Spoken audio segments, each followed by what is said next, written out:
le dernier sermon du prophète Mohammed, paix et salut sur lui. Peu de temps avant sa mort, et alors qu'il faisait le pèlerinage à la Mecque, le prophète Mohammed, paix et salut sur lui, a prononcé un sermon qui allait par la suite être connu sous le nom de « dernier sermon du prophète ». Ce dernier sermon n'était pas qu'un rappel destiné à ses fidèles, mais aussi un important avertissement. Il confirmait également la fin de sa mission prophétique.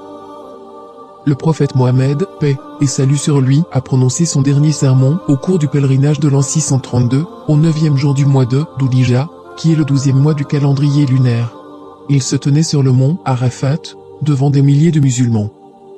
Après avoir loué et remercié Dieu, le prophète, paix et salut sur lui, a déclaré : « Ô peuple, écoutez-moi attentivement, car je ne sais pas si, après cette année-ci, je serai encore parmi vous. Écoutez, donc, ce que je vous dis avec beaucoup d'attention et transmettez ce message à ceux qui ne pouvaient être présents parmi nous aujourd'hui. Ô peuple, tout comme vous considérez ce mois, ce jour, cette cité comme sacrée, considérez aussi la vie et les biens de chaque musulman comme sacrés. Retournez à leurs légitimes propriétaires des biens qui vous ont été confiés. Ne blessez personne afin que personne ne puisse vous blesser. Souvenez-vous qu'en vérité, vous rencontrerez votre Seigneur et qu'effectivement, il vous demandera compte de vos actes. Dieu vous a défendu de pratiquer l'usure, de prendre ou payer de l'intérêt, donc tout intérêt non payé sera maintenant annulé. Votre capital, cependant, vous revient. Vous n'infligerez, ni n'endurerez aucune injustice.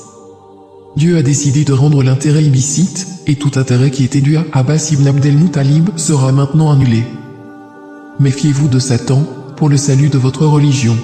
Il a perdu tout espoir de ne pouvoir jamais vous amener à commettre les grands péchés. Attention, donc, à ne pas le suivre dans les péchés mineurs. Ô peuple, il est vrai que vous avez certains droits à l'égard de vos femmes, mais elles aussi ont des droits sur vous. Souvenez-vous que c'est par la permission de Dieu que vous les avez prises pour épouses, et que c'est Dieu qui vous les a confiées. Si elles respectent vos droits, alors à elles appartient le droit d'être nourries et habillées convenablement. Traitez donc bien vos femmes et soyez gentils envers elles, car elles sont vos partenaires et elles sont dévouées envers vous. Il est de votre droit qu'elles ne se lient pas d'amitié avec des gens que vous n'approuvez pas et qu'elles ne commettent jamais l'adultère. Ô peuple, écoutez-moi bien, adorez Dieu, faites vos 5 prières quotidiennes, jeûnez pendant le mois de Ramadan et donnez votre richesse en zakat. Accomplissez le pèlerinage si vous en avez les moyens. Toute l'humanité descend d'Adam et Ève. Un arabe n'est point supérieur à un non-arabe, et un non-arabe n'est point supérieur à un arabe, et les blancs ne sont point supérieurs aux noirs, de même que les noirs ne sont point supérieurs aux blancs. Aucune personne n'est supérieure à une autre, si ce n'est en piété et en bonnes actions. Vous savez que chaque musulman est le frère de tous les autres musulmans. Vous êtes tous égaux. Vous n'avez aucun droit sur les biens appartenant à l'un de vos frères, à moins qu'on ne vous ait fait un nom librement et de plein gré. Par conséquent, ne soyez pas injustes les uns envers les autres. Souvenez-vous, un jour vous vous présenterez devant Dieu et répondrez de vos actes. Prenez garde, donc, ne vous écartez pas du droit chemin après ma mort. Ô peuple, aucun prophète ni messager ne viendra après moi, et aucune nouvelle religion ne naîtra. Raisonnez bien, ô peuple, et comprenez bien les mots que je vous transmets. Je laisse derrière moi 2 choses, le Coran, et mon exemple, la Sunna.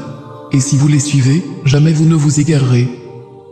Que tous ceux qui m'écoutent transmettent ce message à d'autres, et cela à d'autres encore, et que les derniers puissent le comprendre mieux que ceux qui m'écoutent directement. Sois témoin, ô Dieu, que j'ai transmis ton message à tes serviteurs. C'est ainsi que le prophète, paix et salut sur lui, termina son dernier sermon et, alors qu'il se tenait près du sommet de Arafat, le verset suivant lui fut révélé,